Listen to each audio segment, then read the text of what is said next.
अच्छा तने ध्यान दिहल जाओ तो हां के करा के धांग दिहल जाओ धांगे के नहीं खे आज हमरा धांगो ही के मने बा ई बमका देता रे हमरा सजिंदर के नो ई बमका देता अब बताई हमरा के मौगा कहत रे बताई तो चलो ना आंखें निकाल दे रह जाओ देखे नो अच्छा लइका हां प्रदुमन जी गौर करब पहले बात पर ध्यान दो रवा ब्यास बानी हां ब्यास एगो लेवल होला एगो गरिमा होला एगो दर्पण होला खुदा ना खास कोनो ठीक नहीं खेकरेवा में झलवा बजावत तो लोग वो कोनो जमाना में हमनी से बढ़िया ब्यास हो जाइलो ई मायने नहीं खे रखो ना बाकी अभी सब के तू गर जीवन बा आई तार वर्कर हमें से ई लइका हमें से आ लइका आ कुत्ता से भुलाइलो मुंह ना लगे जनतनी काहे लइका कुत्ता से मुंह लागब तो लइका कब धके नोच ली अच्छा है कब देह पर चढ़ के पेशाब कर दी कोनो ठीक नहीं आ कुत्ता से मुंह लागब कब नोच ली करो कोनो गला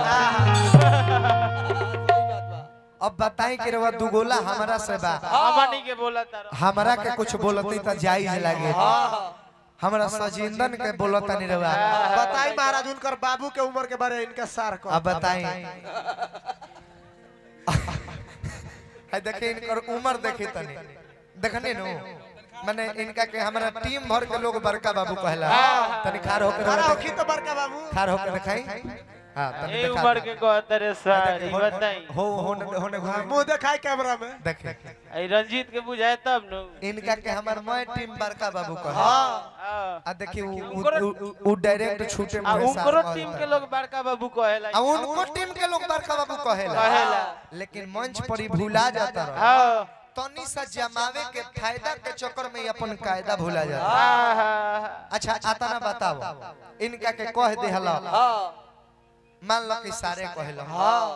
कौन दिक्कत हो सार संसार हो सार भइल खराब हो ना हो कहता एगो लइका आइल बा कहता ब्याह जी और सार भइल तो हमहु तोरा और भाईए भइनी तब हमरो सारे भइल का करे मु सर बेटा है इसे कह दे मान गइली मननी कि ओह ना तो तोहरो ई लोग सार लागे त माने पाहुन कहे के बहुत शौक बनू तारा लोग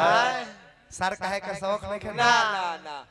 हमरा तो ई सोचे में आइल बा कि सार से लोग काहे इतना नफरत आ घिन बनेला माने पाहुने बनबो सार ना बनबो भगवान कृष्ण रहले कन्हैया के सार कन्हैया जाने कि अर्जुन के सार बन रहा काहे उ छोट काम हो ना सौभाग्य होला जे सार बनेला जेकरा बहिन होला तो दूसरा के यहां बियाही तो सार बनबे कर हां जी उ लोग सार काहे के बने जाओ अपने में लोग समझ लेवेला आ देखी जितना लोग के घमंड होई नु कि हम केहू के सार ना होई चाहे हमरा एको बहिन नहीं के तो हम जीवन में केहू के सारे ना बनो उनका जन तनी कहिया बुझाल कहिया अभी जौन 2 दिन पहले रक्षा बंधन बीतल ह एह दिन ओह लोग के बुझाल जेने निकल के देखी लोग सबका कलाई में राखी चमकत होई आ उनका कलाई में जब राखी ना लौकी नु तो उनका लागी कि अब हमरा से बड़ सारे धरती पर के जा सारे माने कि एमे शिकायत बा कोनो बात नहीं तू हमरा के 5 गो करिए वादा अपना सजिंदन से हमरा खुशी मिली गाड़ी का होई मानो तो गाड़ी हो ना तो तोर गाड़ी तोरे दुआरी जो झेलत रह तोर गाड़ी तोरे दुआरी अपने में समझ लिया तनी खार हो तो